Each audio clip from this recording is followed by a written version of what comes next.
రెహమున్నీసా మెహషబానా. Rahimunnisa మెహషబీనా. కాజలే best. And చాలా up and downs ఈ career మొత్తంలో. ఎక్కడ కనిపించినా కాజల్ ఫ్యామిలీతోనే కనిపిస్తుంది. నేను ఇంత టైం స్పెండ్ చేస్తా, మా ఆయనకి మా పాపకి ఇద్దరికి నేను టైం స్పెండ్ చేయట్లేదు అనే ఫీలింగే ఉంటుంది. 3 ఫ్రెండ్స్, వీళ్ళు నా లైఫ్లో ఒక బెస్ట్ ఫ్రెండ్స్ అనుకునే వాళ్ళు ఎవరున్నారు? చెప్పండి బ్రదర్. ఎందుకు? నార్మల్గా అందరికీ ఇంట్రెస్ట్ ఉండి ఇండస్ట్రీకి వచ్చేవాళ్ళు వేరు, అనుకోకుండా ఆర్జే అయిపోవడం వేరు. మిర్రర్లో చూసుకొని అట్లా ఒకవేళ నేను యాంకర్ని అయితే ఎట్లా మాట్లాడతాను అని మాట్లాడుకోవడం. అండ్ ఆర్జే టు విజే ఇప్పుడు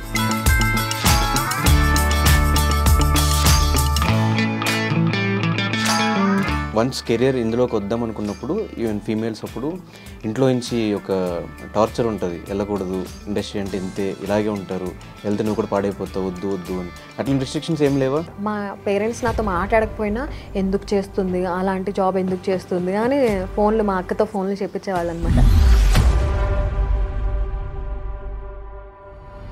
ఎందుకు ఈ ప్రీ రిలీజ్ ఈవెంట్స్ ఇవేమీ ట్రై చేయట్లేదు? కాజల్ ఒక ప్రైస్ చెప్పింది అంటే అక్కడ నుంచి దిగదు. ఎంత ఇంట్రెస్ట్ ఉన్నా, ఎంత కిక్ వచ్చే జాబ్ అయినా. బిగ్ బాస్ ఆపర్చునిటీ వచ్చినప్పుడు what is your first reaction? యాక్చువల్గా షో చూడడం వేరు, అందులోపల ఉండి మనం అంటే తెలుసుకుని వెళ్ళావా, ఇలాగ తెలిసిందా? అన్ని బిగ్ బాస్ సీజన్స్ చూసాను అని నేను ఒకవేళ చెప్పుకోకపోతే ఎవరికి పాయింట్ వచ్చేది కాదు.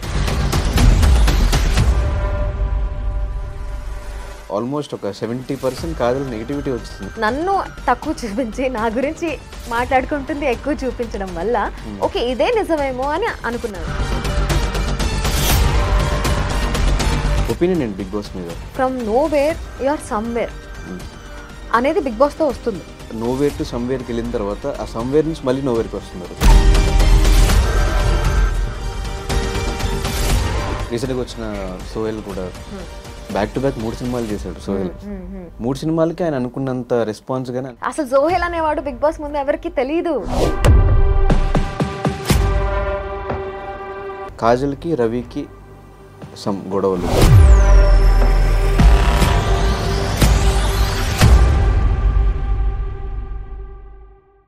హాయ్ హలో నమస్తే, నేను మీ anchor Dhanush. Welcome to iDream. ఈరోజు మనతో పాటున్న guest Bigg Boss fire brand RJ Kajal. తనతో మాట్లాడి మరెన్నో విషయాలు తెలుసుకునే ప్రయత్నం అయితే చేద్దాం. హాయ్ కాజల్.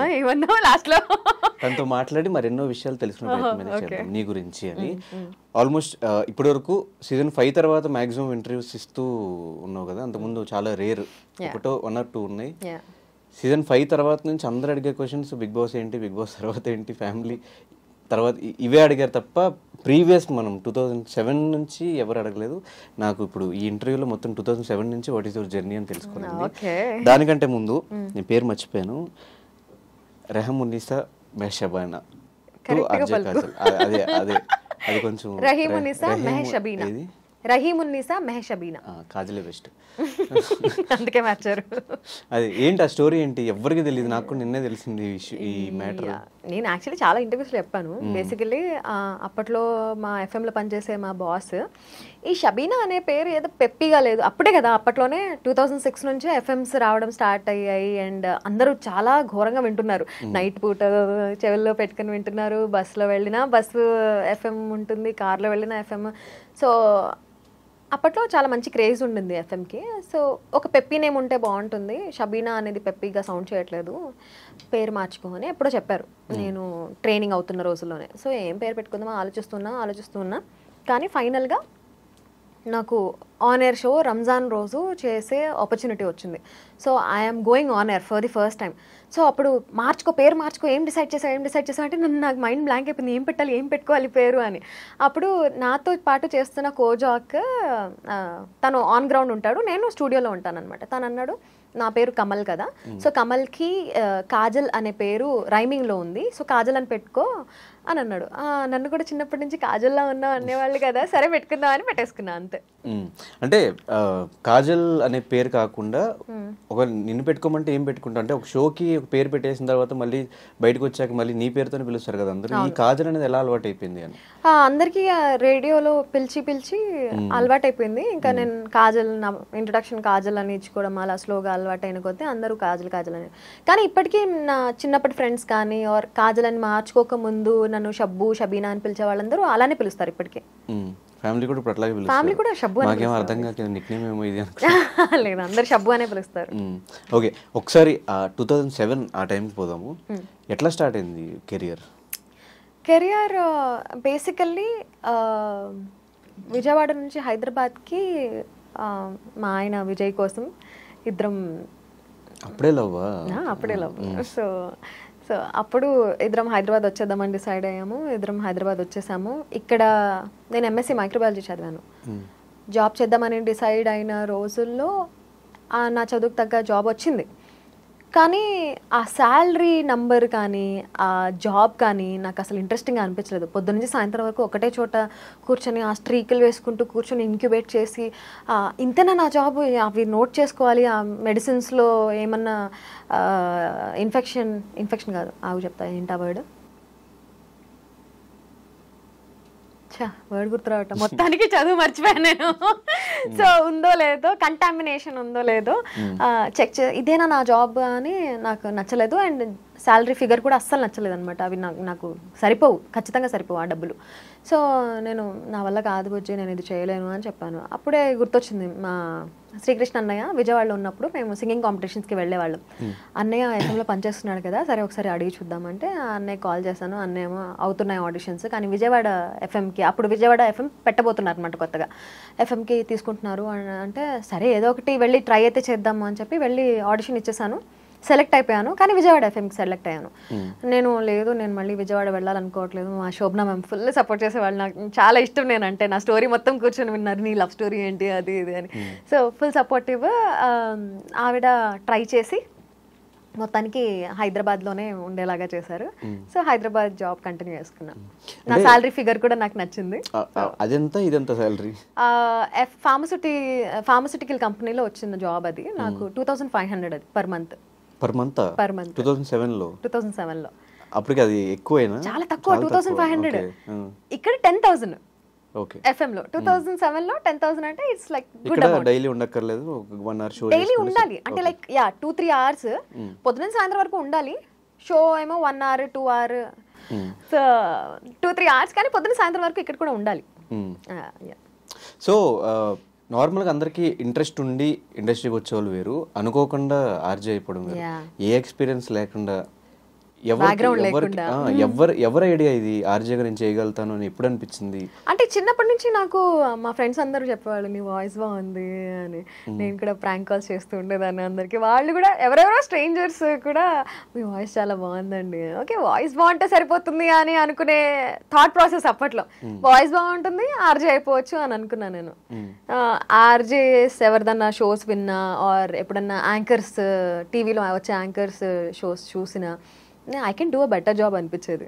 సో అప్పుడు మిర్రర్లో చూసుకొని అట్లా ఒకవేళ నేను యాంకర్ని అయితే ఎట్లా మాట్లాడతాను అని మాట్లాడుకోవడం. సో అవన్నీ ఉన్నాయి కాబట్టి బ్యాక్ ఆఫ్ ద మైండ్, అన్నయ్య చేస్తున్నాడు కాబట్టి వెళ్దాము ట్రై చేద్దాము అని అనిపించింది. అండ్ ఆర్జే టు విజే ఎప్పుడు కన్వర్ట్ అయింది? ఇంకా వన్స్ ఎంటర్టైన్మెంట్ ఫీల్డ్లో అడుగు పెట్టిన తర్వాత నాకు అన్ని ఫీల్డ్స్లో 24 క్రాఫ్ట్స్లో అడుగు పెట్టేయాలి అని అనిపించింది. Movie language 24 crafts, but entertainment నేను చేయగలిగిన వాటిలో అన్నిట్లో నేను చేయాలి అని అనిపించింది. ఆర్జే తర్వాత డబ్బింగ్ ఆర్టిస్ట్ అవ్వాలి అని అనుకున్నా. ఒక్క సినిమాలో సిల్వర్ స్క్రీన్ పైన నా వాయిస్ వింటే చాలు అని అనుకున్నా. సో అక్కడి నుంచి I started dubbing artist career. చాలా మూవీస్కి డబ్బింగ్ చెప్పాను. బావా, మరో చరిత్ర, సావిత్రి, అవును 1, అవును 2, లడ్డు బాబు, పూర్ణకి, హీరోయిన్స్కి చాలా మందికి చెప్పాను. అట్లా చెప్పుకుంటూ ఓకే డబ్బింగ్ ఆర్టిస్ట్ కోరిక తిరిగిపోయింది, ఇప్పుడు విజే అవుదాము. విజే అవ్వడానికి కొంచెం చాలా ఇయర్స్ టైం తీసుకున్నాను. 2011లో మా ఆయనకి కార్ సర్ప్రైజ్ గిఫ్ట్ ఇచ్చాను అనమాట. గోల్డ్ మొత్తం తీసుకెళ్ళి తాకట్టు పెట్టేసి డౌన్ పేమెంట్ కోసం కట్టేసి ఓకే ఇప్పుడు డబ్బులు సంపాదించాలి, ఏం చేయాలి, ఇంకేమైనా ఎక్స్ట్రా కెరియర్ ఉండాలి, ఓకే విజయ్ ఏం చేయొచ్చు కదా అని అప్పుడు కరెంట్ కాజల్ షో అని ఒక కొత్త షో స్టార్ట్ చేశారు ఒక టీవీ ఛానల్ వాళ్ళు. అక్కడి నుంచి నేను విజయ్ కెరియర్ స్టార్ట్ చేశాను ఇన్ 2012. బట్ అది కూడా ఎక్కువ రోజులు చేయలే. ఆ ఛానల్ ఈ ఛానల్ చిన్న చిన్న ఛానల్స్లో చాలా షోసే చేశాను. బట్ 2015లో ఈటీవీ ప్లస్ మస్త్ టైం పాస్ అనే షో చేశాను. ఇంకా దాని తర్వాత బచ్చగాడివిరా అట్లా బీజే కెరియర్ స్టార్ట్ అయింది. అంటే చాలామంది వన్స్ కెరియర్ ఇందులోకి వద్దాం అనుకున్నప్పుడు ఈవెన్ ఫీమేల్స్ అప్పుడు ఇంట్లో నుంచి ఒక టార్చర్ ఉంటుంది, వెళ్ళకూడదు, ఇండస్ట్రీ అంటే ఇంతే, ఇలాగే ఉంటారు, వెళ్తే నువ్వు కూడా పాడైపోతావు, వద్దు వద్దు అని. అట్లా రిస్ట్రిక్షన్స్ ఏం లేవా? అండ్ దట్ ముస్లిమ్స్ ఫ్యామిలీస్ నుంచి ఇంకా ఎక్కువ ఉంటాయి, కనిపించకూడదు అంటారు బయట జనాలకి. నేను ఆర్జేయింగ్ స్టార్ట్ చేసినప్పుడే మా పేరెంట్స్ నాతో మాట్లాడకపోయినా ఎందుకు చేస్తుంది, అలాంటి జాబ్ ఎందుకు చేస్తుంది అని మా అక్కతో ఫోన్లు చెప్పించేవాళ్ళు అనమాట. ఇందులో ఏముంది, నేను కనిపించను కదా, జస్ట్ వినిపించడమే కదా అని నేను అప్పట్లో చెప్పేదాన్ని. ఇంకా స్లోగా ఓకే చూస్తున్నారు, నేను కూడా I'm happy in this career, I'm happy with my life, మా ఆయనతో హ్యాపీగా ఉన్నాను, సో ఇంకేం కావాలి అని చెప్పి ఇంకా they also did not stop me anywhere. ఇంకా మా ఆయన అయితే ఫుల్ సపోర్టివ్, నీకు నచ్చింది చేయంటారు. అప్పుడప్పుడు చెప్తాడు ఇది చేయొద్దు అది చేయొద్దు. ఒక్కసారి నేను డిసైడ్ అయ్యానంటే వన్ సైడ్, నేను వెళ్తాను చేస్తానంటే చేస్తాను, మొండిగా కూర్చుంటే ఓకే ఇది మొండికి కూర్చుంది ఇంకా వదిలేయాలి దీన్ని అని వదిలేస్తాడు. స్టార్టింగ్ నుంచి ఆయన సపోర్ట్ అయితే ఫుల్గా ఉంటుంది. అండ్ ఆల్మోస్ట్ ఒక 17-18 ఇయర్స్ అవుతుంది కదా ఇండస్ట్రీలో. ఈ మధ్యలో ఎంతో మంది వచ్చారు, ఎంతో మంది పోయారు, టీవీలో సినిమాల్లో అక్కడ ఇక్కడ. సో కాన్స్టెంట్ గా ఇన్ని ఇయర్స్ ఇట్లా ట్రావెల్ అవ్వడానికి what is the main reason? ఆ సక్సెస్ ఫార్ములా ఏంటి? Consistency and will power, 100% will power. And నేను ఏదన్నా చేయగలను అనే కాన్ఫిడెన్స్ డెఫినెట్లీ ఉండాలి. And I also believe in manifestation. నీకేమైనా కావాలి అని అనుకున్నప్పుడు నువ్వు అది ఏం చేస్తే సాధించగలవు అనేది చూసుకోవాలి, దానికి కావాల్సిన స్కిల్స్ డెవలప్ చేసుకోవాలి, and that will definitely happen ఏదో ఒక రోజు. అండ్ చాలా అప్ అండ్ డౌన్స్ ఈ కెరియర్ మొత్తంలో. గెలిచినప్పుడు ఎలా ఉండేదానివి, ఓడిపోయినప్పుడు ఎలా ఉండేదాన్ని? గెలిచినప్పుడు ఆబ్వియస్లీ హ్యాపీ ఫీల్ అవుతాను, ఓడిపోయినప్పుడు సాడ్ ఫీల్ అయినా మనసులో ఒకటి ఓకే ఇది ఇవాళ ఇలా జరిగింది అంటే ఖచ్చితంగా దీనికంటే ఏదో పెద్దది మంచిది రాబోతుంది, అందుకే ఇది జరిగింది, ఇది ఏది జరిగినా మన మంచికి అని బిలీవ్ చేసేదాన్ని నేను. So something good and something big is waiting for me అని నాకు నేను నచ్చ చెప్పుకొని మూవ్ ఆన్ అయిపోయేదాన్ని. అంటే మధ్యలో 2016 ఆ మస్తు టైం పాస్ చేసిన తర్వాత ఒక 2-3 ఇయర్స్ ఎక్కడా కనిపించలేదు, రీజన్ ఏంటి? మస్తు టైం పాస్ 2016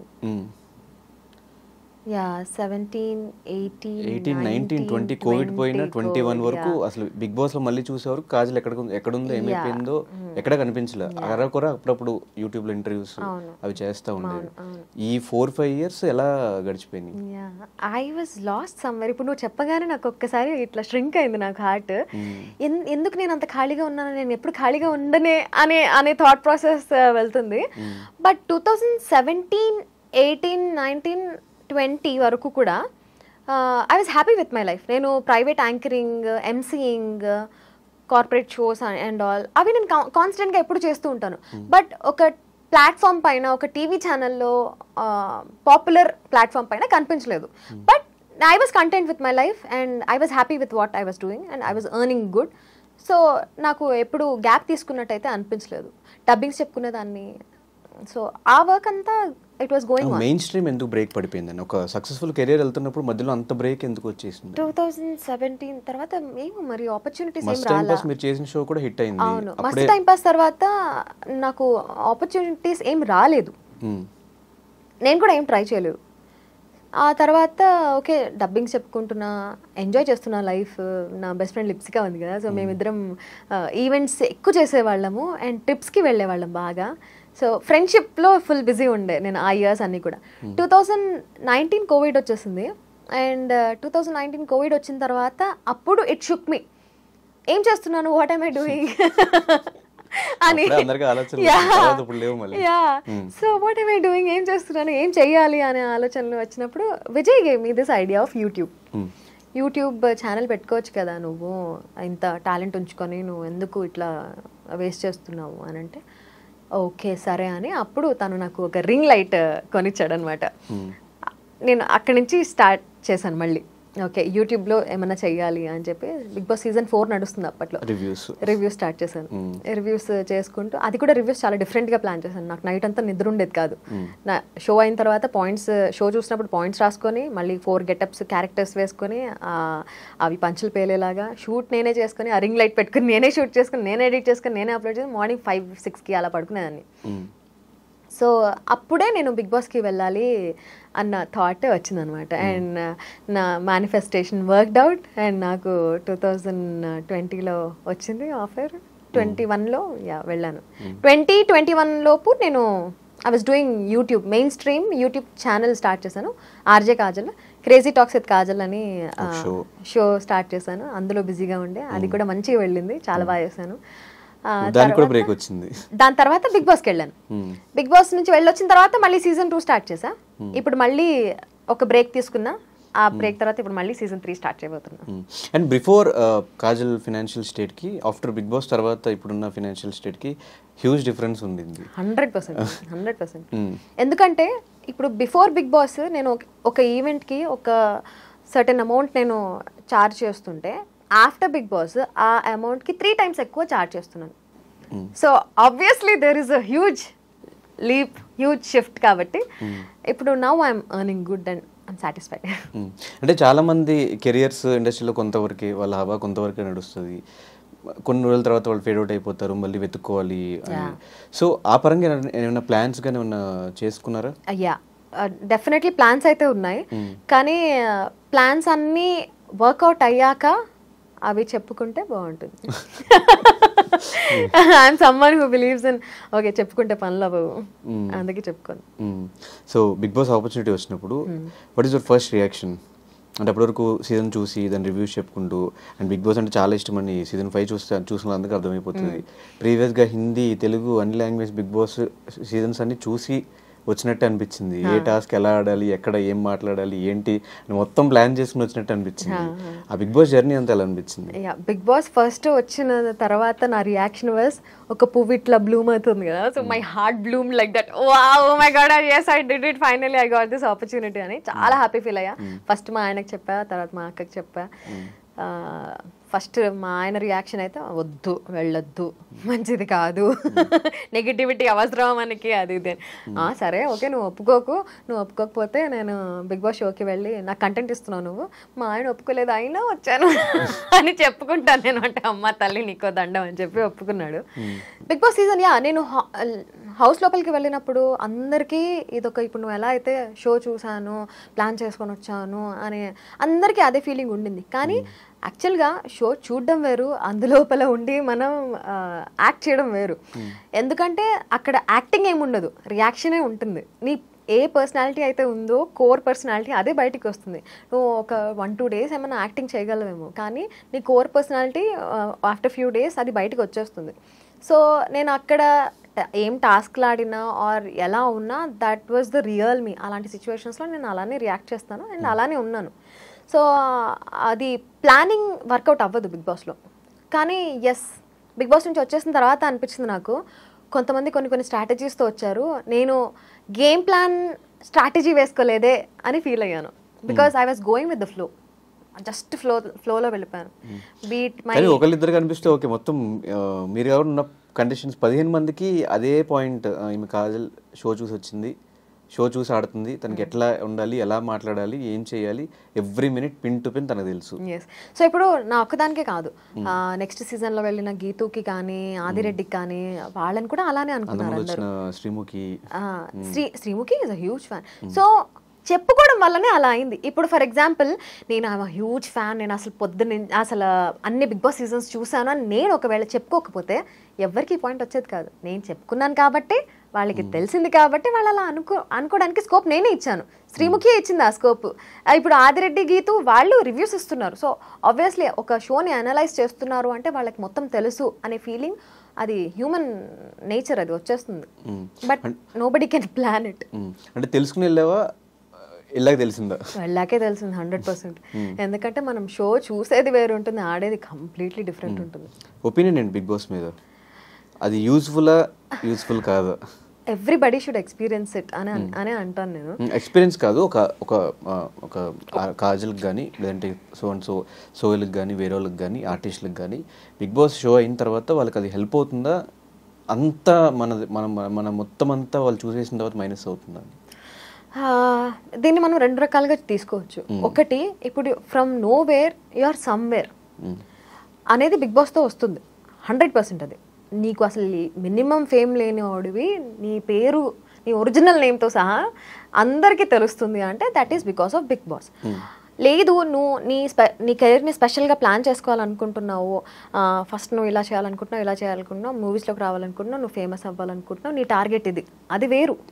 కానీ you want to be famous, you want to be known, ఒక నోన్ పర్సనాలిటీగా నువ్వు అయితే చాలు అనే ఫీలింగ్ ఉన్న వాళ్ళకి Bigg Boss is right platform. But ఎందుకు నోవేర్ టు సమ్వేర్కి వెళ్ళిన తర్వాత ఆ సమ్వేర్ నుంచి మళ్ళీ నోవేర్కి వస్తున్నారు? దట్ ఆల్సో నేను చెప్తాను. ఇప్పుడు బిగ్ బాస్ షోలో చూసిన తర్వాత ఏం ఎక్స్పెక్ట్ చేస్తారు జనాలు? కంటిన్యూస్గా కనిపిస్తూ ఉండాలి అని ఎక్స్పెక్ట్ చేస్తారు. కానీ Bigg Boss is just one show. ఆ షోలో కనిపించిన తర్వాత మళ్ళీ అలాంటి షోలో వస్తే కానీ కనిపించరు. ఈ ఆడియన్స్కి ఏమైపోతుందంటే జనరల్గా చూసే వాళ్ళకి ఓకే అందులో కనిపించారు, మళ్ళీ ఎక్కడ కనిపించట్లేదు, మళ్ళీ జీరోకి అయిపోయారు అని. From nowhere to somewhere and again nowhere అని అనుకుంటున్నారు. కానీ from nowhere to somewhere they are somewhere. ఎందుకంటే వాళ్ళని మీరు ఇప్పుడు గుర్తుపడుతున్నారు. ఇంతకుముందు అసలు వాళ్ళు ఎవరో కూడా తెలియదు కదా మీకు.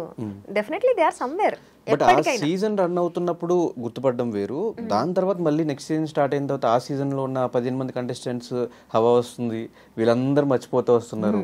మళ్ళీ ఇది అయిపోయిన తర్వాత ఇంకో సీజన్, ఆ సీజన్ కంటెస్టెంట్స్ హైప్, మళ్ళీ వీళ్ళందరూ డౌన్, ఇలాగే కంటిన్యూ అవుతుంది. కౌశల్ విషయానికి వచ్చినా కూడా అదే జరిగింది. అంత స్టార్డమ్ వచ్చి వెంటనే ఇమీడియట్ గా జీరోకి అయిపోయి ఇప్పుడు ఇన్స్టాగ్రామ్ లో స్టోరీ అయిపోలేదు కౌశల్. ఈవెన్ అంటే జనరల్ పాయింట్ ఆఫ్ వ్యూలో ఇప్పుడు ఇన్స్టాగ్రామ్ లో తన స్టోరీ పెట్టినా లేకపోతే ఒక పోస్ట్ పెట్టినా కూడా ఒక 2000 to 3000 లైక్స్ మాత్రమే వస్తున్నాయి. ఇదే కౌశల్ ఆ టైంలో పెట్టినప్పుడు 30K 40K 50K లైక్స్. ఇక్కడే డిఫరెన్స్ తెలిసిపోతుంది కదా. Audience memory is so less. Audience మెమరీలో మీరు ఎప్పటికీ ఉండిపోవాలంటే ఎప్పుడు కనిపిస్తూ ఉండాలి. ఒకసారి కనిపించి మళ్ళీ తర్వాత కనిపించకపోతే వాళ్ళు మర్చిపోతారు. మనం కాన్స్టెంట్గా కనిపించాలి అని మనం ఏమైనా అనుకుంటే నువ్వు కాన్స్టెంట్గా మూవీస్ లేకపోతే వెబ్ సిరీస్ ఏదో ఒకటి చేస్తూ ఉండాలి. బిగ్ బాస్ వల్ల వచ్చిన ఫేమ్ నీకు లైఫ్ లాంగ్ కంటిన్యూ అవుతుందా అంటే ఒక రకంగా కంటిన్యూ అవుతుంది. ఇప్పటికీ సీజన్ 2 విన్నర్ ఎవరు అంటే కౌశల్ అనే అంటారు. ఉండిపోయాడు కదా అక్కడ. అలా రీసెంట్గా వచ్చిన సోహెల్ కూడా ఇందాక అనుకున్నట్లే కంటిన్యూ కనిపించిన బ్యాక్ టు బ్యాక్ 3 సినిమాలు చేశాడు సోహెల్. 3 సినిమాలకి ఆయన అనుకున్నంత రెస్పాన్స్ గానీ అనుకున్నంత అప్రిసియేషన్. పాయింట్ అర్థం కావట్లా. అసలు సోహెల్ అనేవాడు బిగ్ బాస్ ముందు ఎవరికి తెలీదు. సీరియల్స్ లో తెలుసు కదా, సీరియల్స్ లో అప్పటికే అంతమందికి తెలియదు కదా, అంతమంది ఫాలోవర్స్ కూడా లేరు కదా అప్పుడు. సో కంటిన్యూస్ గా లైక్ కొట్టే వాళ్ళు ఎందుకు అంటే వాళ్ళకి గుర్తుంది, ఓకే అఖిల్ సోహెల్ ఫ్రెండ్షిప్ ఇంత బాగుండేది, నాకు ఈ పాయింట్ లో నాకు సోహెల్ బాగా నచ్చాడు, ఓకే తను ఏమైనా పోస్ట్ పెట్టినా అది గుర్తొచ్చి లైక్ కొట్టేవాళ్ళు. ఇప్పుడు ఇప్పుడు సీజన్ 5 వచ్చేసింది, 6 వచ్చేసింది, 7 వచ్చేసింది, వచ్చినా ఒకవేళ ఫాలో కొట్టినా ఫీడ్ ఇట్లా స్క్రోల్ చేసేస్తారు. ఇప్పుడు ఎందుకు వస్తున్నాడు సోహెల్, పదాన్ని ఫాలో కొట్టేద్దాం అనేవాళ్ళు కూడా ఉంటారు. సో ఆడియన్స్ మెమరీ చాలా తక్కువ, చిన్నది. అండ్ మీ సీజన్ లో కూడా లోపల ఆల్మోస్ట్ ఒక 70% కాజల్ నెగిటివిటీ వచ్చింది. ఎందుకు? సో స్టార్టింగ్ లో నెగిటివిటీ వచ్చిందంట. దానికి రీజన్స్ కూడా నేను నా సైడ్ నుంచి ఆలోచిస్తాను కాబట్టి నేను నా సైడ్ నుంచే అనుకుంటాను. ఓకే నేను చెప్పాను కదా, నా గుయి నేనే తవ్వుకున్నట్టు నేను బిగ్ బాస్ ఫ్యాన్ అనగా అందరూ స్ట్రాటజీ అని అనుకున్నారు. అండ్ అందరూ అనుకున్న మాటలే ఇన్ఫ్లుయెన్స్ అయ్యాయి ఆడియన్స్ పైన. సో ఈ మాటలు ఇన్ఫ్లుయెన్స్ అయ్యాయి కాబట్టి నన్ను తక్కువ చూపించి నా గురించి మాట్లాడుకుంటుంది ఎక్కువ చూపించడం వల్ల ఓకే ఇదే నిజమేమో అని అనుకున్నారు. స్లోగా నా క్యారెక్టర్ ఇంకొంచెం బయటికి వస్తున్నప్పుడు audience got to know what real Kajal is. అప్పుడు జనాలు ఇష్టపడే వాళ్ళు ఇష్టపడ్డారు, ఇంకా తిట్టుకునే వాళ్ళు తిట్టుకున్నారు. అంతే. అంటే మీ బ్యాచ్ మీ ముగ్గురు సన్నీ, కాజల్ అండ్ మానస్, ఈ ఫ్రెండ్షిప్ మాకు బయటకు వచ్చిన తర్వాత ఎక్కడ పెద్ద కనిపించలేదు. ఆ టైంలో కొత్తలో కొంచెం కనిపిస్తుంది కానీ రీసెంట్ టైమ్స్ లో ఈ లాస్ట్ 1 year లో మీ ముగ్గురు కలిసి ఎక్కడికి వెళ్ళింది లేదు, ఏం చేసింది లేదు. కలుస్తూనే ఉంటాము, బట్ ఇప్పుడు అందరు బిజీ అయిపోయాం కాబట్టి నేను ఇంటర్నేషనల్ షోస్ కోసం ఆస్ట్రేలియా ఇట్లా యుఎస్ వెళ్తున్నాను, వాడు ఆస్ట్రేలియా యుఎస్ అన్ని కూడా అటని తిరుగుతున్నాడు.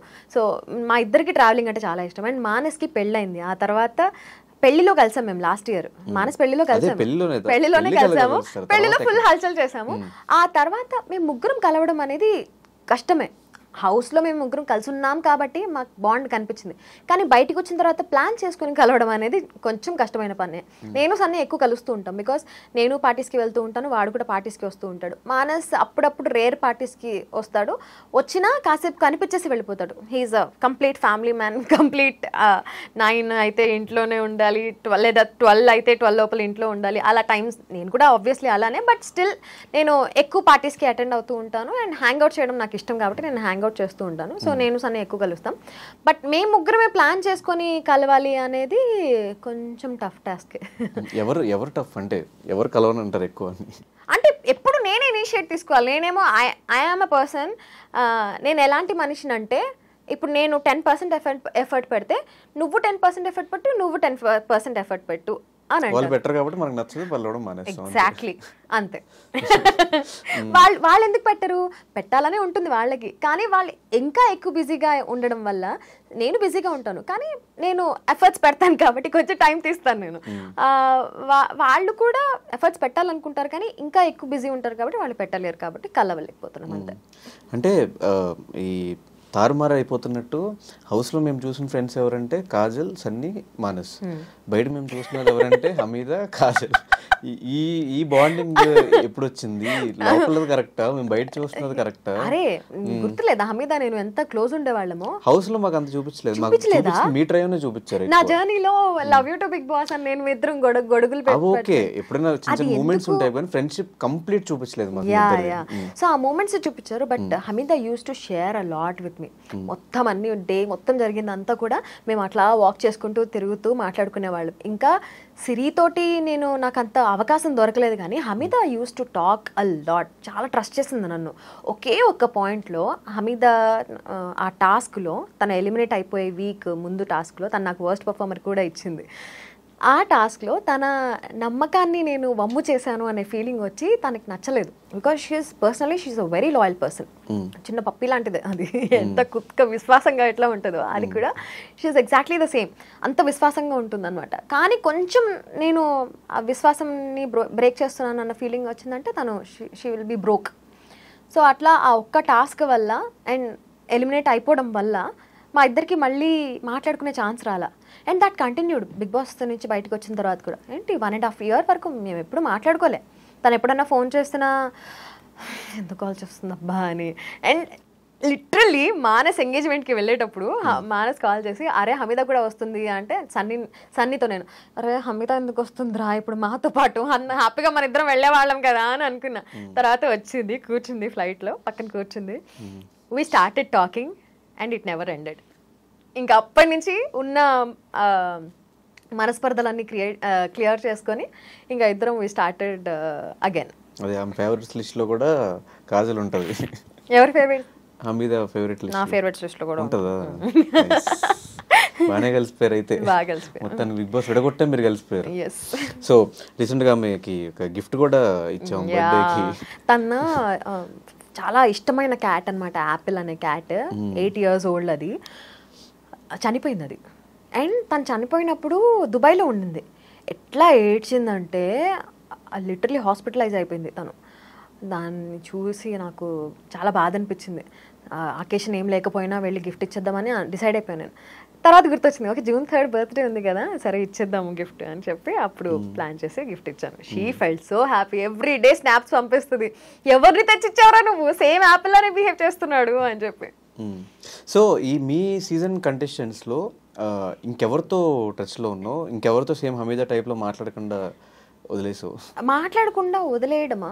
సో మాట్లాడడం అయితే శ్రీతో ఫుల్ క్లోజ్ అయిపోయా. శ్రీహాన్ బిగ్ బాస్కి వెళ్ళినప్పుడు Season 6లో తను she started talking to me.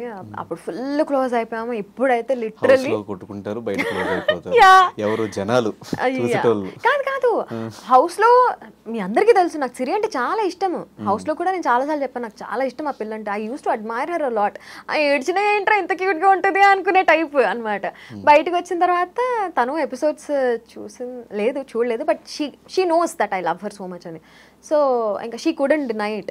నా నా నా ప్యూర్ లవ్ని తను యాక్సెప్ట్ చేసి షీ స్టార్టెడ్ టాకింగ్. అండ్ ఇప్పుడు మేమిద్దరం కూడా full we literally know all our dark secrets to అట్లా మాట్లాడుకుంటాం అనమాట నేను సిరి. షన్నుతో టచ్లో ఉన్నావా లేదా? షన్నుతో లేను టచ్లో. మీ సీజన్ ఎవరిని అడిగినా కూడా లేను లేను లేను అంటే ఆయన షన్ను ఉన్నాడు కాబట్టి. ఎందుకంటే అది చెప్తున్నాను కదా, ఇప్పుడు మనం 10% ఎఫర్ట్ పెడితే వాళ్ళు కూడా 10% ఎఫర్ట్ పెట్టాలి. నేను ఇప్పటికీ మాట్లాడతాడేమో, కానీ ప్రతిసారి నేనే ఎందుకు మాట్లాడాలి అనే చిన్న ఉంటుంది కదా, అందుకే మాట్లాడను అంతే.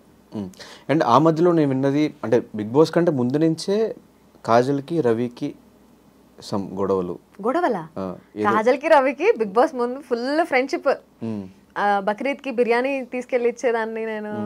బిగ్ బాస్ తర్వాత ఫైట్ అయింది, బిగ్ బాస్ లో ఫైట్ అయింది. దాని తర్వాత నుంచి కంటిన్యూ, దాని తర్వాత మళ్ళీ నార్మల్ అయిపోయాం. మళ్ళీ ఇప్పుడు మంచిగానే మాట్లాడుకుంటున్నాం. దేనికి ఆ గొడవలు స్టార్ట్ అయినవి అంటే బయట నుంచి అంత ఫ్రెండ్స్ అయ్యి ఉండి లోపలికి వెళ్ళి ట్రస్ట్ ఇష్యూస్ హౌస్ లోపల.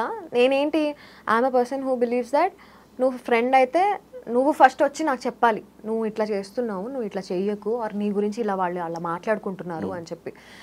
కానీ హౌస్ లోపల బిగ్ బాస్కి వెళ్ళే ముందు కూడా క్వారంటైన్లో కూడా మేమిద్దరం మాట్లాడుకున్నాం, అరే మంచి ఫ్రెండ్స్గా ఉందాంరా మన ఇద్దరం, అసలు ఫుల్ ఫ్రెండ్షిప్ అంటే ఇదే, దోస్తు వేరే దోస్తులా ఉందాంరా మన ఇద్దరం అని డిసైడ్ అయ్యాం మేమిద్దరం.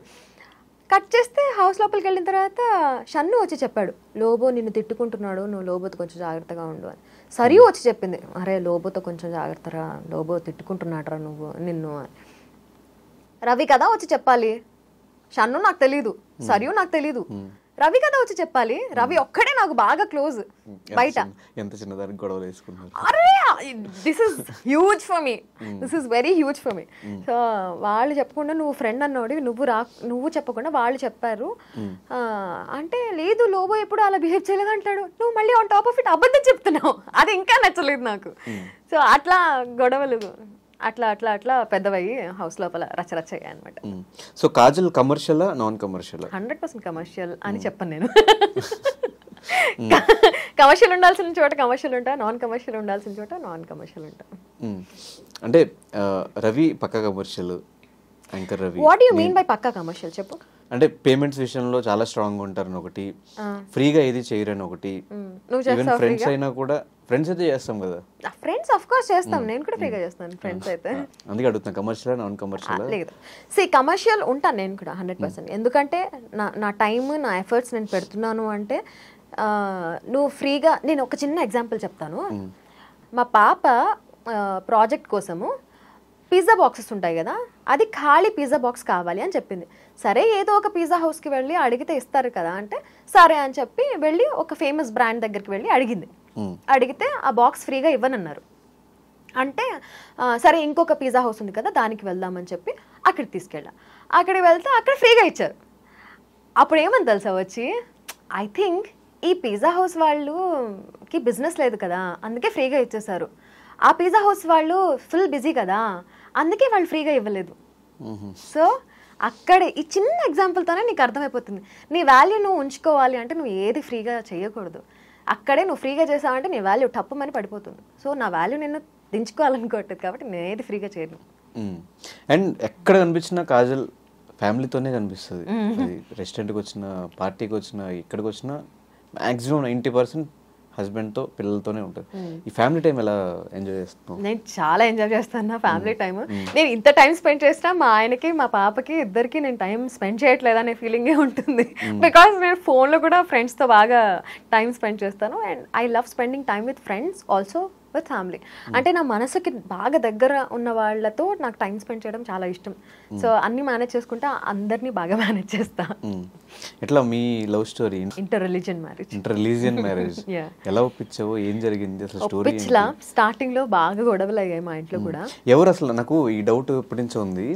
నార్మల్ గా మనం మాట్లాడుకుంటున్నప్పుడు అంటే రెగ్యులర్ గా ఎవరి గురించి మాట్లాడుకున్న, ఇండస్ట్రీలో ఎవరిని చూసినా కూడా ఆమెకేంట్రా కోటీశ్వరం చేసుకుంది, అరే వాళ్ళ ఆయన ఫుల్ సెటిల్డ్ అందుకే చేసుకుందేమో, ఇట్లా రెగ్యులర్ మన కమెంట్స్ కూడా అవే వస్తూ ఉంటాయి. అరే వాడు రిచ్ రా అందుకే చేసుకుందేమో, ఇట్లా కమెంట్స్ వస్తూ ఉంటాయి కదా. నీ లైఫ్ లో ఇలా జరిగిందా, లేకపోతే ఇద్దరు స్ట్రగుల్ అవుతూ ఎదిగారా? అఫ్ కోర్స్ ఇద్దరం స్ట్రగుల్ అవుతూనే ఎదిగాము. మేమిద్దరం when we started loving each other, నేను స్టూడెంట్ని, విజయ్ వాళ్ళ డాడ్ వాళ్ళ బిజినెస్ దాంట్లో he was doing a job విజయవాడలోనే. అంటే లిటరలీ వాళ్ళ డాడ్ బిజినెస్లో హెల్ప్ చేస్తున్నట్టే. సో ఇద్దరం వీఆర్ నోవేర్, కానీ ఇద్దరం from nowhere we went to హైదరాబాద్లో జాబ్ సంపాదించుకున్నాడు తను, హైదరాబాద్లో వచ్చిన తర్వాతే నేను జాబ్ సంపాదించుకున్నాను. సో అక్కడి నుంచి ఇప్పుడు వరకు ఏం చేస్తున్నా తను జాబ్ చేస్తూ జాబ్ వదిలేసి బిజినెస్ స్టార్ట్ చేశాడు, నేను జాబ్ చేస్తూ వదిలేసి ఫ్రీలాన్సింగ్ వర్క్ చేస్తున్నాను. సో అట్లా నేను అనుకుంటాను ఓకే విజయ్ లేకపోయి ఉంటే అసలు నాకు ఈ కెరీర్ ఉండేది కాదేమో అని. విజయ్ కూడా అనుకుంటాడు ఓకే నేను లేకపోయి ఉంటే తన కెరియరే అసలు ఇలా ఉండేది కాదేమో, వాళ్ళ నాన్న దగ్గరే ఇంకా పనిచేసుకుంటూ ఉండేవాడేమో, లేదా ఇంకేం చేస్తుండేవాడో, అసలు నాకు హోప్లెస్ ఆర్ క్లూలెస్ కెరియర్ ఉండేదేమో అని. So we give credit to each other and we love each other. So ఎలా పరిచయం విజయ్? మా ఇంటి పక్కనే వాళ్ళ డాడ్ బిజినెస్ ఉండేదన్నమాట, సైనేజ్ బిజినెస్, మొత్తానికి ప్రింటింగ్ ఉండేది. సో అక్కడ ఒక రోజు వెళ్ళాను నేను కూడా ఒక ఫ్లెక్స్ ప్రింట్ చేయించుకుందాం, అప్పట్లో కొత్తగా వస్తున్నాయి అనమాట ఫ్లెక్సీస్ అవి. సో బర్త్డేస్కి ఫ్లెక్సీస్ పెట్టడం అప్పుడే స్టార్ట్ చేస్తారు. అప్పటి వరకు అసలు ఫోటో పెట్టి హ్యాపీ బర్త్డే అని పెట్టి 2005 ఐ వాజ్ స్టూడెంట్ అప్పట్లో. సో అది చూసి సరే మా అక్క వాళ్ళ పాపకి ఇది గిఫ్ట్ ఇద్దామని ఫస్ట్ టైం వాళ్ళ ఆఫీస్కి వెళ్ళడం. అక్కడ వెళ్ళిన తర్వాత పరిచయం అయింది, చూసుకున్నాము, తర్వాత నంబర్స్ ఎక్స్చేంజ్ చేసుకున్నాం, మాట్లాడుకున్నాం, ఈమెయిల్స్ చేసుకున్నాం, ప్రపోజ్ చేశాడు. ఈమెయిల్స్ కంటే ముందే ఉండేవి కదా ఫోన్స్, ఈమెయిల్సే. ఈమెయిల్స్ ఇంటర్నెట్ అంటే ఈమెయిల్సే, స్నాప్చాట్ వాట్సాప్ అట్లాంటివి ఏం లేవు కదా. అదే చేసుకునేవాళ్ళం. ఇంటర్నెట్ షాప్కి వెళ్ళి అవును చేసుకునేవాళ్ళం. ప్రపోజ్ చేశాడు, నో అన్నాను. నీకోసం ఏమైనా చేస్తా అంటే ఎస్ అన్నాను. తర్వాత ఇంట్లో నో అన్నారు, తర్వాత మేము ఎస్ అనుకున్నాము, వెళ్ళిపోయాము. లేచిపోయి తీసుకున్నారా? ఫైట్లు, జంపింగ్లు, మామూలుగా కాదు. 2-3 సార్లు వెళ్ళిపోయాను నేను ఇంట్లో నుంచి, మళ్ళీ తీసుకొచ్చారు, మళ్ళీ వెళ్ళిపోయాను, మళ్ళీ తీసుకొచ్చారు, అట్లా అయింది. మొత్తానికి లాస్ట్కి పాప పుట్టిన తర్వాత పేరెంట్స్, నాన్నగారు ఒక్కళ్ళు కొంచెం అడమెంట్గా ఉండే, తర్వాత పాప పుట్టిన తర్వాత ఆయన కూడా కలిసిపోయారు. ఇప్పుడు యూఆర్ ఆల్ హ్యాపీ. ఇప్పుడు అమ్మ నాన్న ఎక్కువ సపోర్ట్ చేస్తారు ఇప్పుడు నా కోసం. ఎప్పుడన్నా నేను ట్రిప్స్, అబ్రాడ్ ట్రిప్స్కి వెళ్ళారన్నా ఆర్ ఏమైనా ఈవెంట్స్ ఉన్నా వాళ్ళు వచ్చి ఉంటారు పాపని చూసుకోవడానికి. విజయ్ కూడా అఫ్కోర్స్ చూసుకుంటాడు. విజయ్ చెప్తుంటే నేను చూసుకుంటాను కదా అంటే, లేదు నిన్ను కూడా చూసుకోవాలి అని చెప్పి మా అమ్మ నాన్న పిలుస్తాను. వాళ్ళు చాలా సపోర్టివ్ అమ్మ నాన్న. ఇప్పుడు వచ్చిన క్వశ్చన్ ఫ్లోలో వచ్చింది, అన్ని సంవత్సరాలు చూసుకున్న పేరెంట్స్ గ్రేటా, అప్పుడే పరిచయమే లవ్ ఉన్న ఆయన గ్రేటా? ఎందుకు ఆ డెసిషన్ తీసుకోవాల్సి వచ్చింది? వెళ్ళిపోవాలి అంటే ఇంకో 1 year ఆగు 2 years ఆగు ఒప్పించే పెళ్లి చేసుకున్నాం అనే పాయింట్లో ఎందుకు లేరు? 18-20 years పెంచిన పేరెంట్స్ గొప్ప, లేకపోతే 60-70 years కలిసి ఉండే పార్ట్నర్ ఎక్కువ అంటే ఎలా చెప్తారు ఎవరన్నా? అదే ఆ టైంలో మైండ్ సెట్ ఎలా ఉంది? ఒక అంటే తెలిసి తెలియని ఏజ్ లో బయటకు వచ్చేసావా, లేదంటే ప్రాపర్ గా ఆలోచించుకునే బయటకు రావడం జరిగింది? ఆలోచించి ప్లానింగ్ తో అయితే తీసుకున్న స్టెప్ కాదు. నేను లైఫ్లో కానీ ఆర్ బిగ్ బాస్లో కానీ అన్ని ఫ్లోలో చేసినవే. సో ఇది ఏమైందంటే ఒక మాటల యుద్ధం జరిగినప్పుడు ఓకే ఇంకా నా వల్ల కాదు అని అనుకున్నప్పుడే నేను ఈ డెసిషన్ తీసుకున్నా. ఓకే ఇంకా నేను I cannot take this anymore అనిపించినప్పుడే. సో ఇంట్లో జరిగిన గొడవల్లో, మాటల్లో కొన్ని అలా చెప్పలేదు. ఎవరు గ్రేటో చెప్పలేదు, ఎవరు గొప్ప ఇద్దర్లో? ఇప్పుడు ఒకవేళ నేను మామ్ కాకముందు ఈ క్వశ్చన్ అడుగుంటే అఫ్ కోర్స్ మా ఆయన గొప్ప అని చెప్పుండేదాన్ని. ఎందుకంటే నేను అమ్మ నాన్నను వదిలేసి నేను ప్రేమ కోసం వచ్చేస్తాను కాబట్టి. ఇప్పుడు now I'm a ma'am. So పిల్లలకి పేరెంట్స్కి ఉండే అటాచ్మెంట్ ఏంటి అండ్ ఆ లవ్ ఏంటి నాకు తెలుసు. ఇప్పుడు ఎవరు గొప్ప అంటే నేను ఖచ్చితంగా చెప్పలేను. నేను ఇద్దరు 2 కళ్ళల్లో ఏది గొప్ప అంటే ఏం చెప్తారు? సో ఆ మదర్హుడ్ ఎలా అనిపించింది? Oh my God, that's beautiful and precious. అప్పటి వరకు ఉన్న నొప్పులన్నీ దాని ఫేస్ చూడగానే మాయం. హుష్కాకి అది ఎవరు ఎక్స్ప్లెయిన్ చేయలేరు అబ్బా. నువ్వు ఎనీ మదర్ ఎనీ ఫాదర్ని కూడా అడుగు, అసలు ఎక్స్ప్లెయిన్ చేయలేరు, వర్ణనాతీతం. సో ఆఫ్టర్ పాప పుట్టిన తర్వాత లైఫ్ ఎలా చేంజ్ అయింది? తను చూసుకుంటూ తను స్కూల్లో పంపించాలి, తనకి ఎడ్యుకేషన్ ఇవ్వాలి, ఇదంతా ఎలా ప్లాన్ చేసిన, ఎలా అనిపించింది ఆ టైంలో? ఇంకొంచెం అంబిషియస్గా మారాను. ఇంకొంచెం ఓకే ఇంకా ఎక్కువ సంపాదించాలి, దీని ఫ్యూచర్ బాగుండాలి అని చెప్పి. నాకు అర్షినా అంటే ఎంత ఇష్టం అంటే literally I don't want to have a second baby. నాకు అంత పిచ్చి అదంటే. మా ఆయనకు కూడా అదంటే అంత ఇష్టం. So Arshin ARSHEN. అర్షిన్ శీలం శెట్టి. మొత్తం ఇద్దరు కలిపి పెట్టారు. గొడవ అయిందా ఇద్దరికి? అమ్మో, అడుగడుగున ఎనీ కపుల్ ఖచ్చితంగా గొడవలు ఉంటాయి. మేమిద్దరం కూడా బాగా కొట్టుకున్నాం అండ్ బాగా ప్రేమించుకుంటాం. అది డిఫరెంట్ స్టోరీ. నువ్వు ఏ కపుల్ అన్నా అడుగు, గొడవ పడకుండా ఏ కపుల్ ఉండరు. అంటే ఆ గొడవలు వేరు. ఈ పేరు విషయంలో గానీ రిలీజియన్ విషయంలో గానీ ఏమైనా ఫైట్స్ అయినాయి ఇద్దరికి? అయితే అయ్యే గొడవలే వాటి వల్ల, లేకపోతే అసలు మాకు గొడవలే. ఎగ్జాంపుల్ పేరు విషయంలో అయింది. పాపకి హిందూ నేమ్ పెట్టాలని విజయ్, నేనేమో లేదు ముస్లిం పేరే పెట్టాలి అని నేను. అప్పట్లో ఎందుకు ఈ ఐడియా రాలేదు? ఇద్దరు రిలీజియన్స్ కి కలిపి ఒక పేరు ఉంది కదా, లైక్ సమీరా, నేహ, ఇట్లాంటి పేర్లు ముస్లిమ్స్ లోనే ఉంటాయి, హిందూస్ లోనే ఉంటాయి. నాకు అప్పుడు ఏంట్రా నాకు వెలగలేదు అని అనిపించింది. బట్ ఇంకోటి ఏముండింది అంటే, మా పెద్దక్క చిన్నక్క వీళ్ళ పిల్లల పేర్లు ఆర్ మా పేర్లు అన్ని కూడా ఈన్ ఈన్ ఈన్ ఈన్ అని ఎండ్ అవుతాయి. మెహజబీన్, మెహజరీన్. నా పేరు ఒకటి ఏ ఉంటుంది, షబీనా, లేకపోతే మెహషబీన్, మెహరీన్, సమ్రీన్, ఇట్లా అందరివి ఈన్ ఈన్ ఈన్. సో అందులోనే మ్యాచ్ అవ్వాలి, అర్షీనే పెట్టాలి అని నేను డిసైడ్ అయ్యాను. విజయ్ ఏమో లేదు తిథి ప్రకారం గాతో స్టార్ట్ అవ్వాలి, గీత అని పెడదాం. మాకు అట్లాంటివి ఏమి ఉండవు, నేను పెట్టాను అన్న. ఫుల్ గొడవలు అయ్యాయి. ఇంటి పేరు ఎలాగో మీదే ఉంటుంది కదా శీలం శెట్టి, పేరన్నా మాది పెట్టచ్చు కదా అని ఫుల్ గొడవలు అయ్యాయి. బట్ ఇప్పుడు అసలు రిలీజియన్ తోటి గొడవలు అవ్వవు ఇప్పుడు. కానీ ఏ గొడవ అయినా కూడా లాస్ట్ అమ్మాయి గెలుస్తుంది, ఒప్పుకోవాలి. ఇంకా అది తప్పదు. ఇంకా ఎందుకంటే దే ఆర్ ఆల్వేస్ రైట్. ఎందుకు రైట్? ఎందుకు లేరా నాయన అని చెప్పి లాగుతారు కదా. నేను చెప్పారా లేదా కంటిన్యూస్ గా? ఇప్పుడు అర్షిన్ శీలం శెట్టి అంటే నువ్వు రెండు ఉన్నాయి బలి పెట్టుకున్నారా అన్నావా లేదా? అదే గీతా శీలం శెట్టి ఉంటే ఏముంది, వెరైటీ లేదు కదా. మరి ఇంట్లో పూజల సంగతి ఏంటి? I never say no to him and he never says no to me. ఏమున్నా వాళ్ళ సైడ్ నేను వెళ్తాను, మా సైడ్ తను కూడా వస్తాడు. కాకపోతే వాళ్ళ సైడ్ వెళ్ళినప్పుడు నేనేం పెట్టను, ఎందుకంటే ఇప్పుడు కూడా ఇది చూస్తే మా అమ్మ నాన్న వాళ్ళు వేసుకుంటారు నన్ను. సో వాళ్ళ సైడ్ అందుకే నాకు ఇన్స్టాగ్రామ్లో ఆర్ పర్సనల్గా మెసేజెస్ పెడుతూ ఉంటారు, ఎప్పుడు మేమే పెట్టుకుంటారేంటి వాళ్ళే పెట్టుకోరేంటి అని. నేను పెట్టుకుంటాను మావి, వాళ్ళే పెట్టాలంటే విజయ్ పెట్టుకోవచ్చు కదా. నేను I never judge or I never say no to him. తను పెట్టుకోండి, నేనే ఈ రిలీజియన్స్ గొడవలు లేకపోతే హ్యాపీగా లైఫ్ అసలు. సో ఒకప్పుడు బిగ్ బాస్ ముందు కాజల్కి ఉండింది ఏంటి, లేనిది ఏంటి, ఇప్పుడు ఉండింది ఏంటి? నాకు తెలిసి ఇల్లు, కారు. లేదు, బిగ్ బాస్ ముందు కూడా కారు ఉండింది, కానీ ఇంత లగ్జూరియస్ ప్రీమియం కార్ లేదు. ఫ్లైటే, అది ఫ్లైట్. కార్ టూర్ ఉందా? లేదు, ఉంది ఉంది బ్లాగ్ కార్ టూర్ ఒకసారి యూట్యూబ్ లో చూడండి, మొత్తం ఫ్లైటే. అది లాగితే పైకి వెళ్ళిపోద్ది, ఇంకా ఇంత పెద్ద ఎల్ఈడి స్క్రీన్ ఉంటుంది.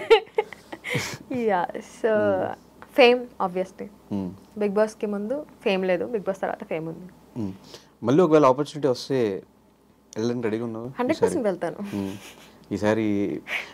చేసిన తప్పులు చేయకుండా. హౌస్ లో కొంచెం నెగిటివ్ అనిపించిన, బయటకు వచ్చాక కాజల్ స్వీట్ ఆ ఫీలింగ్ వచ్చింది. ఈవెన్ చాలా మంది కలిసిన వాళ్ళు కూడా చెప్పే ఉంటారు. ఎందుకు అప్పుడు నెగిటివ్ చూపించారా? మరి లోపల సిచ్యువేషన్స్ ఎలా ఉన్నాయా? అసలు అందరికీ అన్ని సైడ్స్ ఉంటాయి అబ్బా, నెగిటివ్ అండ్ పాజిటివ్ అందరివి ఉంటాయి. నువ్వు జడ్జ్ చేయొచ్చా 1 hour షో చూసి 24/7 కాకుండా 1 hour షో చూసి? కానీ కొన్ని సిచ్యువేషన్స్ జడ్జ్ చేయాల్సి వస్తుంది. కొన్ని సిచ్యువేషన్స్ లో ఇప్పుడు ఆనీ మాస్టర్ బెస్ట్ ఎగ్జాంపుల్. ఆవిడ ఎంత స్వీట్ తెలుసా, షీఈస్ వెరీ స్వీట్. కానీ ఒకటే ఏంటి, ఆవిడ ఫట్టమని రియాక్ట్ అయిపోతారు. ఆవిడ చిన్నపిల్లల మెంటాలిటీ. సో అలాంటి వాళ్ళని నువ్వు ఎలా జడ్జి చేస్తావు? నువ్వు 1 hour షో చూసి అలాంటి వాళ్ళని జడ్జ్ చేయడం రాంగ్ అంటాను నేను. బికాజ్ 1 hour షో చూసి ఆవిడ నెగిటివ్గా అనిపిస్తుంది, ఆవిడని తిట్టేసుకుంటూ ఉంటారు. కానీ మనస్తత్వం ఆవిడది పాపం చాలా చిన్నపిల్లల మనస్తత్వం. రీసెంట్గా ఎక్స్పోజ్ అనే దాంట్లో మంచి సిరీస్లో మంచి క్యారెక్టర్ పడింది. అవును. దాని తర్వాత మళ్ళీ ఎందుకు కంటిన్యూ అవ్వలేదు అవి? దాని తర్వాత మళ్ళీ నాకు చాలా ఆఫర్స్ వచ్చాయి ధనుష్, కానీ ఇప్పుడు ఎక్స్పోజ్డ్ లో నా క్యారెక్టర్ నాకు చాలా ఇష్టం. అట్లాంటి ఛాలెంజింగ్ క్యారెక్టర్స్, అట్లాంటి క్యారెక్టర్స్ ఏమైనా వస్తే 100% ఐ మీన్. కానీ పాసింగ్ క్లౌడ్ లాంటి క్యారెక్టర్స్ అట్లాంటివి వస్తూ ఉంటే నాకు నో చెప్పేశాను అట్లా. అంటే ఇప్పుడు ఆల్మోస్ట్ ఒక 20 years దగ్గరగా, అంటే 3 years ఇంకా ఇంత జర్నీ తర్వాత ఇప్పుడు ఫేమ్ కోసం ఇంకా స్టిల్ చూస్తున్నావా? లేదంటే ఒక డబ్బుల కోసం, ఇప్పుడు డబ్బులు ఉంటే సరిపోతాయి ఇంకేమో అవసరం లేదు, ఫేమ్ ఆల్రెడీ వచ్చింది, ఈదిలో ఉన్నావా? ఇప్పుడు నేను చెక్ లిస్ట్ పెట్టుకున్నాను నేను ముందు నుంచి. Okay, RJ tick, dubbing artist tick, okay singer ఒక సినిమాలో పాట కూడా పాడాను tick, anchor tick, Bigg Boss huge tick, dance show huge tick. ఇప్పుడు నాకు అలా టిక్ పెట్టుకోవాల్సింది ఎక్స్పోజర్తో నా యాక్టింగ్ టిక్ కొంచెం అయినట్టే, బట్ మూవీస్లో కనిపించాలి అనేది నెక్స్ట్ నా టార్గెట్. సో నేను ఎప్పుడూ ఇట్లా ఒక చెక్ లిస్ట్ పెట్టుకొని okay next this is my goal, this is my ambition అని పెట్టుకొని ఐ వర్క్ టువర్డ్స్ దాట్. అలాంటిది ఏం లేకపోతే I don't think I can survive. నాకు ఏదో ఒకటి ఉండాలి, అట్లాంటి ఒక గోల్ సెట్ చేసుకొని దాని వైపు పరుగులు తీయాలి. ఐ కెనాట్ సిట్ ఐడిల్ అట్లా. అంటే ట్రిప్స్ టూర్స్ రీసెంట్ టైమ్స్ మరీ ఎక్కువైపోయింది. అవును, ఎందుకంటే ఇవి కూడా నేను పెట్టుకున్నాను అనమాట. US tick, Dubai tick, Australia tick, ఇంకేమున్నాయి, థాయిలాండ్ ఫ్యామిలీతో వెళ్ళాను, థాయిలాండ్ అయిపోయింది, శ్రీలంక టిక్. అండ్ నెక్స్ట్ నా లిస్ట్లో ఉన్నది జపాన్, సౌత్ కొరియా, చైనా కూడా. China obviously, China is a beautiful country, చూడొచ్చు హ్యాపీగా. చూడండి కానీ ఏం తీసుకురాకండి. బహ్రెయిన్, జింబాబ్వే, ఇట్లా ఇంకా మొత్తం ఆల్ ఓవర్ వరల్డ్ చూడాలి అనేది ఉన్నాయి. ఇంకా సో టిక్స్ పెట్టుకోవాల్సినవి ఇంకా చాలా ఉన్నాయి. సింగర్ కాజల్ కూడా టిక్ పెట్టేసుకోలేము. పెట్టుకున్నాగా, చెప్పాగా, వినలేదా ఫ్లోలో? ఒక సినిమాలో పాడాను నేను, హేమచంద్ర మ్యూజిక్ డైరెక్షన్ లో. పెట్టేసుకున్నాను. కానీ మేమందరం చూసింది శ్రీదేవి రామకం. Thanks to director Pradeep garu, thank you so much అండి. సో ఫైనల్ గా బిగ్ బాస్ టాపిక్ మీద ఒక ఆర్జేగా, ఒక యాంకర్గా, ఒక హోస్ట్గా, అంటే RJ is complete different, host is complete different, ఒక వీజేగా ఎలా చెప్తావు? ఆర్జే మానసి కొన్ని సంవత్సరాలు అయింది కాబట్టి ఇప్పుడు అడుగుతున్నాను నేను, గుర్తుందా లేదా అంటే రూట్స్ మర్చిపోము. Once an RJ always an RJ. ఇప్పటికీ నా పేరులో ఆర్జే కాదు. కానీ ఇప్పుడు ఆర్జే కెరీర్ ఎలా ఉంది ఇప్పుడున్న వాళ్ళకి? ఇప్పుడున్న వాళ్ళకి చేస్తున్నారు, ఎఫ్ఎం స్టిల్ నడుస్తున్నాయి, వాటికి యాడ్స్ వస్తున్నాయి, రెవెన్యూ చూస్తున్నారు. అంటే వింటున్నారా స్టిల్ జనాలు? నేనైతే వినట్లేదు. నువ్వు వింటున్నావా? నేను వినట్లేదు. మీరు వింటున్నారా? కింద కమెంట్ చేయండి. కార్లో వెళ్ళినా కూడా మనం బ్లూటూత్ కనెక్ట్ చేసుకుని మన సాంగ్స్ ఏ స్పాటిఫై ఏ యాప్ లో యూట్యూబ్ మ్యూజిక్ వింటున్నామే తప్ప. మీరున్నప్పుడు మీరు చైతు నువ్వు మీరందరూ చేస్తున్నప్పుడు కొంచెం బాగా ఇది ఉండేది. చైతు ఇప్పటికీ చేస్తున్నాడు. ఆర్జింగ్ స్టైల్లో చెప్పమంటావు. Hello, good morning Hyderabad. మీరు వింటున్నారు కాదు, చూస్తున్నారు, వినడంతో పాటు ధనుష్తో పాటు ఆర్జే కాజల్ని. మరి ఆర్జే కాజల్ ఆర్జే లాగా బిగ్ బాస్ గురించి ఏం మాట్లాడుతుందంటే ఏం చెప్పాలండి. బిగ్ బాస్ అయితే ఒక మంచి షో, నాకు చిన్నప్పటి నుంచి బాగా ఇష్టమైన షో. హిందీలో చూశాను, తమిళ, కన్నడ, ఈ అదర్ లాంగ్వేజెస్ నేనైతే చూడలేదు. కానీ అందరూ అలా అనుకుంటున్నారు, బట్ అలా అనుకోవడంలో తప్పు కూడా లేదు. ఎందుకంటే నేను ఆడిన విధానం చూసి అందరూ స్ట్రాటజీ క్వీన్ అని పేరు పెట్టేశారు. అండ్ ఆ పేర్లలో నాకు నెగిటివిటీ వచ్చిందా, పాజిటివిటీ వచ్చిందా అంటే నేనైతే ఏం చెప్పను. ఎందుకంటే ఎండ్ ఆఫ్ ద డే నాకు పాపులారిటీ అయితే వచ్చింది కదా. ఇంకా ఆర్జేయింగ్ గురించి, ఇంకా ఆర్జే స్టైల్లో బిగ్ బాస్ గురించి చెప్పాలంటే నాకు ఇంకేం చెప్పాలో అర్థం కావట్లేదు. కాబట్టి ఇక్కడ ఆపేద్దాం అనుకుంటున్నాను. సో రావట్లేదు. ఓకే, సో ఇప్పుడు ఒక 3 ఫ్రెండ్స్, వీళ్ళు నా లైఫ్లో ఒక బెస్ట్ ఫ్రెండ్స్ అనుకునే వాళ్ళు ఎవరున్నారు? బిగ్ బాస్ లో వాళ్ళైనా బయట వాళ్ళు? బిగ్ బాస్ వాళ్ళే. ఫస్ట్ కమ్స్ మా చిన్నక్క. చిన్నప్పటి నుంచి నా బెస్ట్ ఫ్రెండ్ మా అక్క. So she is my first best friend. తర్వాత లిప్సిక, నా అమేజింగ్ బెస్ట్ ఫ్రెండ్. తర్వాత సిరి, ఆ తర్వాత హమీదా, ఇంకా ఎవరున్నారు, నీరజ. ఈ ముగ్గురులో కూడా మానస్, సన్నీ ఇద్దరు లేరు. మానస్, సన్నీ బిగ్ బాస్ లో ఫ్రెండ్స్ వాళ్ళు. ఇప్పుడు బయట టచ్ లో ఉంటే, నువ్వు ఎవ్రీడే టచ్ లో ఉండి every day to day life లో ఏం జరుగుతుందో చెప్పుకునే వాళ్ళే కదా బెస్ట్ ఫ్రెండ్. నువ్వు గంటలు ఇప్పుడు నా కాల్ లిస్ట్ చూడు, సిరి ఉంటుంది, హమీదా ఉంటుంది, పక్క లిప్సిక ఉంటుంది. వీళ్ళు ముగ్గురు పక్కా ఉంటారు. ఇంకేం చెప్పాలి నేను?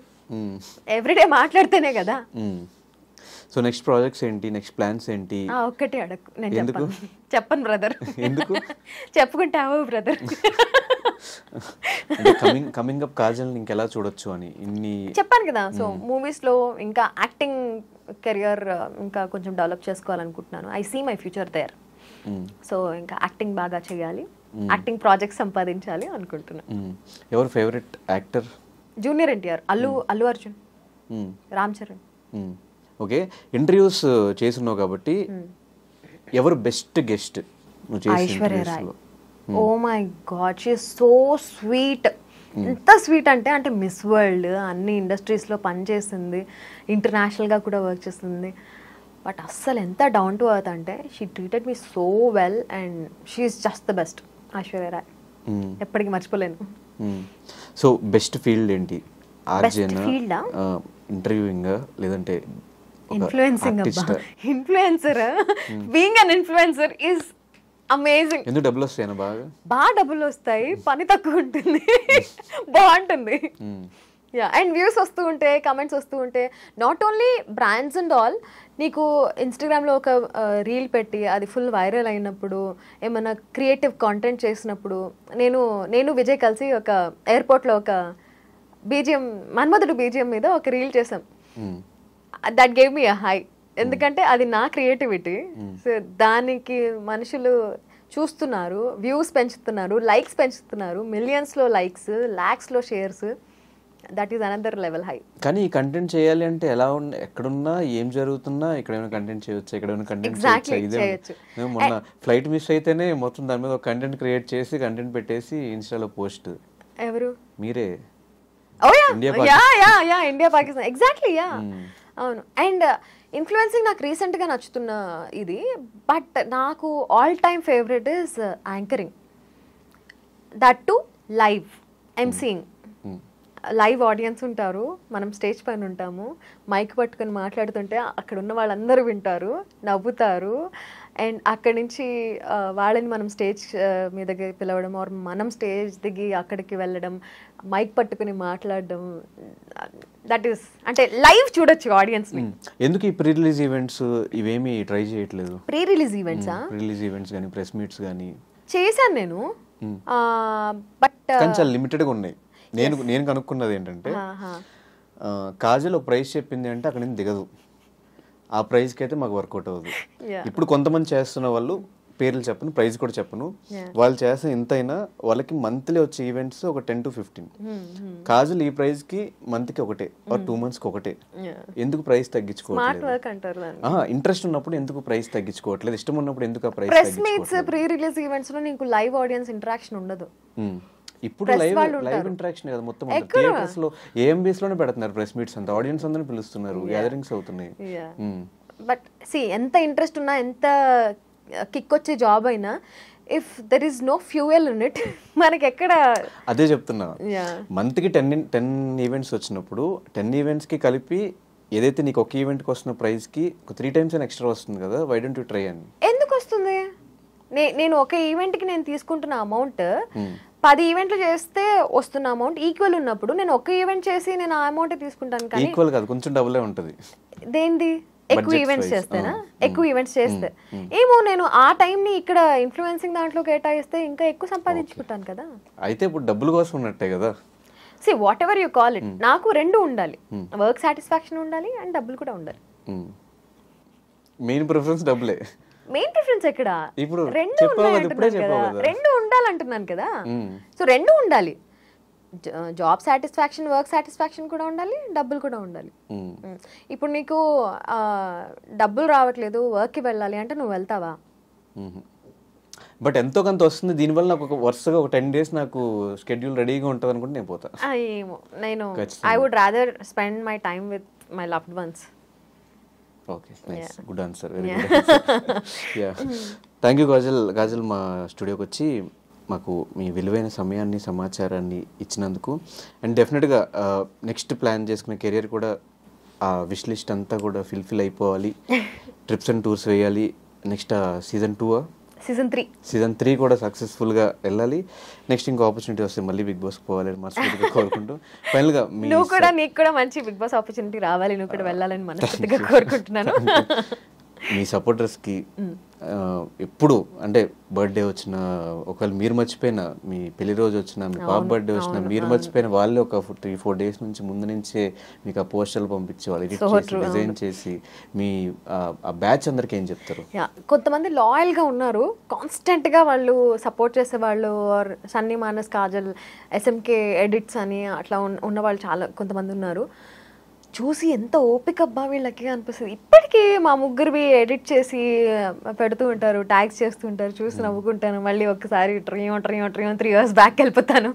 So thank you so much అందరికీ. నేను ఇంతకు మించి నేను ఏం చెప్పలేను. Thank you so much from the bottom of my heart. మీ టైంని నా కోసం స్పెండ్ చేస్తూ నన్ను ఇంత